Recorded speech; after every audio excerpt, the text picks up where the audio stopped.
making a YouTube video after I don't even know how long.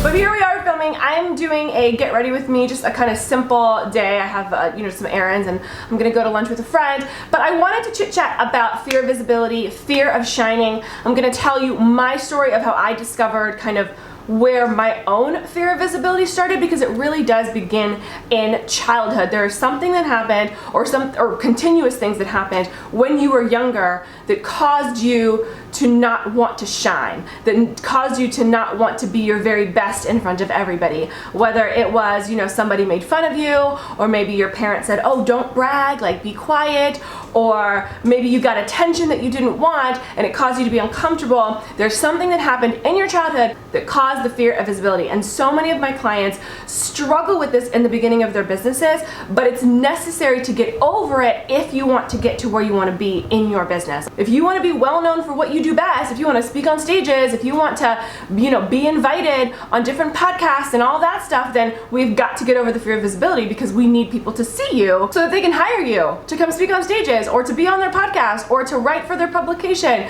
We need people to know who you are, but if you don't show up for that, then that's gonna be a problem. So I'm gonna talk about that while I'm putting my makeup on today.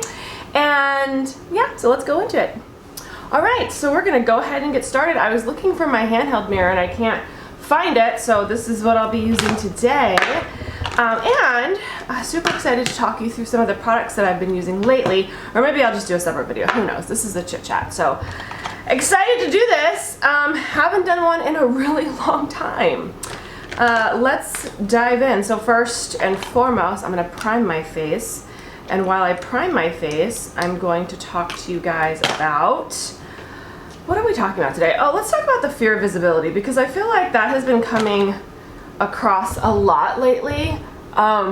This is like my primer and I mix it with my foundation. So I've been having the conversation of fear of visibility a lot lately, especially with clients, because listen, it's a real thing, guys. Like, fear of visibility is a real and legit thing, and anybody tells you that it's not is lying.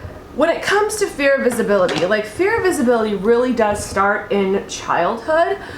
There's usually something that has happened that caused you to believe that there was some sort of separation, or something that made you not like everybody else. And that something that made you not like everybody else usually makes you feel very uncomfortable. So I can tell you the story of how I guess after I did the work that was needed, I discovered where my fear of visibility, not that I had a ton, but I think that everyone has it just a little bit, but where it came from.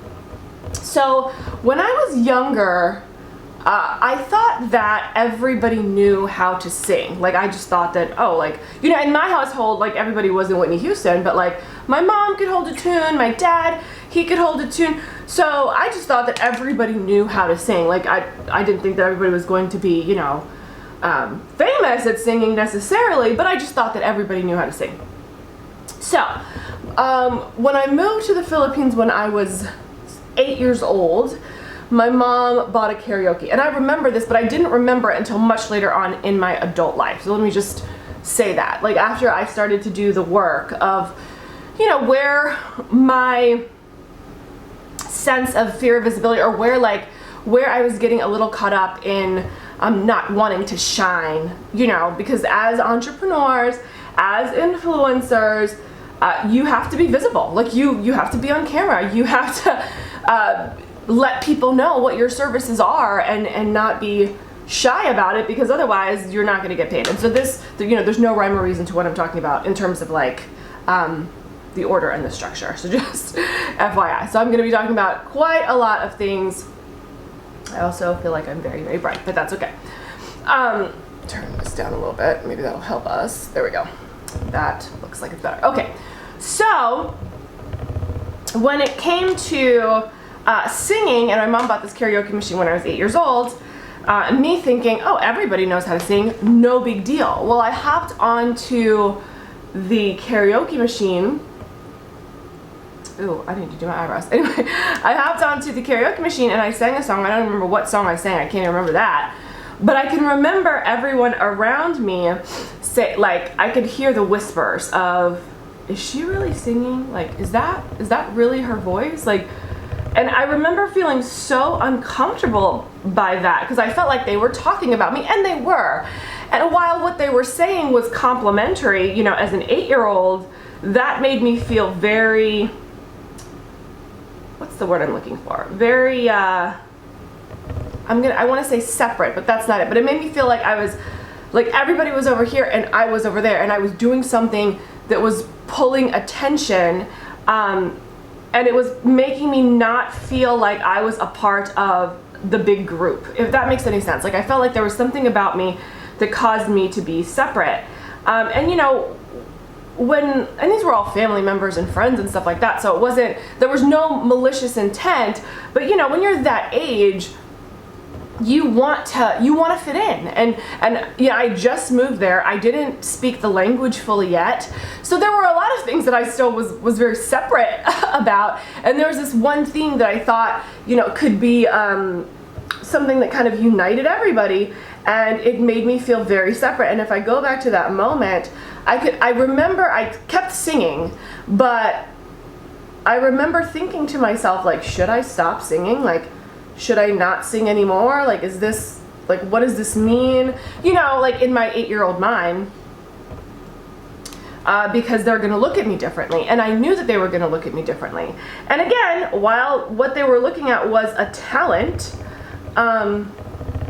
it still made me feel like I was very much not a part of what everyone else was doing. Like, what I did or what I could do was just very different. And so from then on, like, I didn't sing as much.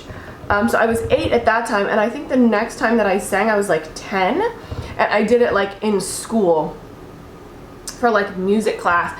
And I remember even then, my music teacher, this was from my music teacher when I was in the 4th grade, and even then my music teacher, she would pull, like, I remember her face when I started singing. Like, it was like and listen, I am in no way, shape, or form like Mariah Carey up in here, but like, I remember her face when I sang, because like I think everybody in the class had to do like a little solo or whatever, and I did one, and I remember her mouth just like dropping, and I did it, and then like everybody in the class felt the same way too, and I was like, okay, so every time I open my mouth to sing something, this is the reaction that I'm gonna get. It's gonna be a reaction that, and I don't want to sound like I'm complaining, but when I was 8 and when I was 10, I just didn't understand that it was a form of praise, right? And so that made me really go very inward with my singing, and I really didn't sing again probably for another 10 years, like until I was like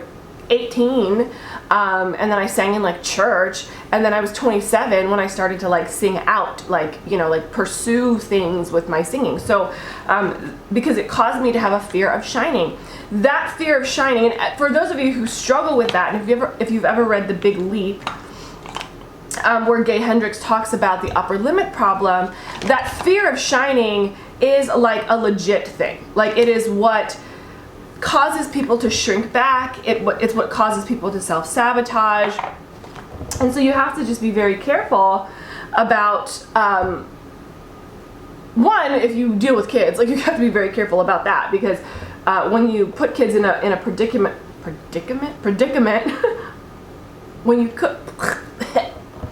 put kids in that kind of predicament, you have to understand kind of where their mind is going with it, because they're not processing it like, oh, wow, you're so good at this. They're processing it as like, I'm very uncomfortable right now with the fact that you are putting me in a different category than everyone else. Because when you're a kid, you just kind of want to be, you know, with your friends. And I have friends who have children who experience the same thing, and I try to explain it to them as like, we need to deal with this now, because this can be something that they carry into their adult life. And I have a lot of clients who have a fear of shining, a fear of standing out, and that causes a fear of visibility, because maybe when they were younger, somebody told them, oh, you know, don't be too much, or don't show off, or, you know, like, be quiet, like, you don't brag. And you know, when you're a kid, it's not always bragging. Sometimes you're just showing up to be, you know, who you are, like me. Like, I was just singing because I thought everybody could do it. I certainly wasn't bragging. I was I was a very shy kid anyway, so I wasn't bragging, but the point is that I carried that into my adult life, and so it made me not want to do things simply because I didn't want to be separate from everybody else. Did I put that on my forehead? I did. Do you see that? Get it together, Tracy. Give me a second. All right, now that we have cleared up the mascara from our foreheads, I told you it's been a really long time since I've done a get ready with me video. I guess my hands don't know where to position themselves.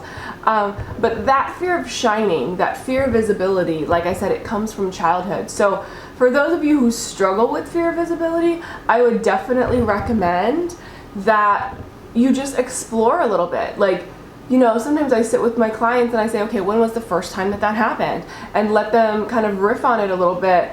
But the truth is that a lot of the times you suppress the memory. Like, your subconscious mind won't, like, it's in your subconscious, but your conscious mind won't recollect the memory right away. And there are still things from my childhood that, you know, like when I'm dealing with a certain issue and I go back to the memory, I'm like, oh my gosh, that's why I'm that way, because that happened when I was 7, or that's why I'm that way because that happened when I was 4, right? And so there's so many of those kinds of moments in my, as I've grown in personal development over the last several years, like, where I go, now it all makes sense. Now it makes, and now we can piece together the puzzle. But a lot of that is, you know, having people walk through it with me. Like, if you don't have somebody, not that you can't do it on your own, but because your subconscious mind operates without you kind of knowing that it's operating that way, and your conscious mind and your subconscious mind don't often, you have to kind of train them to talk to each other.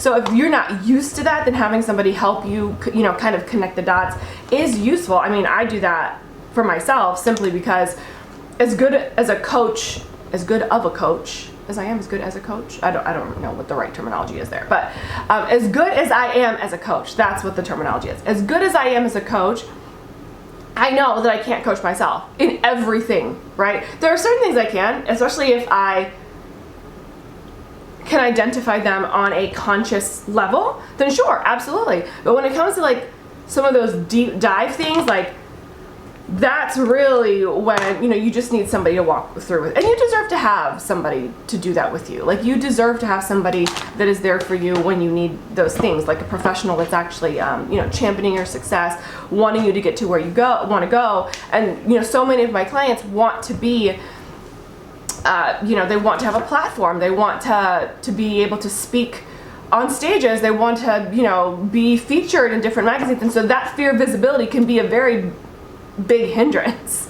You know what I mean? Like, when you want to be well known for what you do, but you don't want to be seen on your Facebook, that's a problem. So we need to dive deeper. We need to make sure that we can address that. So anyway, that's what I wanted to chit chat about today. Do you have any experiences in your life where you feel like you're struggling with the fear of visibility? Like, you don't want to be seen because you don't want people to judge you, or you don't want people to laugh at you, or you think they're going to have something to say, even when the truth of the matter is they're not, but because that's what fear looks like. Fear tells us stories, it creates narratives that aren't really true. So if you have any of those experiences, I'd love to hear about them. Let me know in the comments below if you've struggled with this, or if you're struggling with it now, because I can certainly, you know, speak into it a little bit more, make more videos if that's what you want. But we do have to get over it so that we can reach the zenith and the apex of where it is we want to be in our lives. Does that make sense? So anyway, simple makeup today, just because I'm gonna go have lunch with a friend, so nothing too much. And then this afternoon I'm gonna go running. So I really enjoyed doing this chit chat situation. I feel like it's been a long time since I have. So thank you for joining me today, and I will talk to you guys soon. Take care.